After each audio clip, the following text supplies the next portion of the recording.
Reason చెప్పు తాట తీయి నామినేషన్లో వెయ్యి అంటూ బిగ్ బాస్ అయితే సరికొత్త 14th వీక్ నామినేషన్ ప్రాసెస్ మొదలు పెట్టేశాడు. ఇక యష్మి ఎలిమినేట్ అయ్యాక నిఖిల్ పరిస్థితి వేరే డిప్రెషన్ అని చెప్పచ్చు.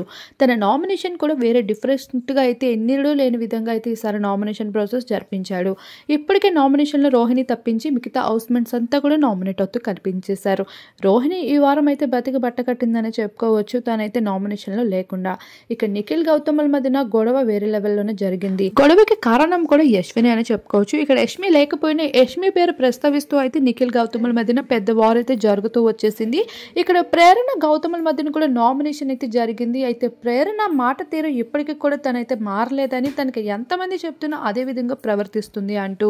మరోవైపు రోహిణి కూడా ఇక్కడ విష్ణుప్రియాని నామినేట్ చేస్తూ వచ్చేసింది. క్యారెక్టర్ అనే పదం వాడే అంత పెద్ద తప్పు తనేమి చేయలేదంటూ క్లారిటీ ఇస్తూ కనిపించేసింది. ఇలా టేస్టీ తేజ, గౌతమ్ ఇలా ప్రతి ఒక్కరు కూడా ఈ వారం నామినేషన్ అనేది చాలా ఫైర్లో జరిపించుకున్నారు. ఇక పృథ్వీ గొడవ అనేది హైలైట్ అని చెప్పుకోవచ్చు ఈ వారం నామినేషన్లో. మొత్తానికి ఇక్కడ రోహిణి తప్పించి మిగతా హౌస్మెంట్స్ అంతా కూడా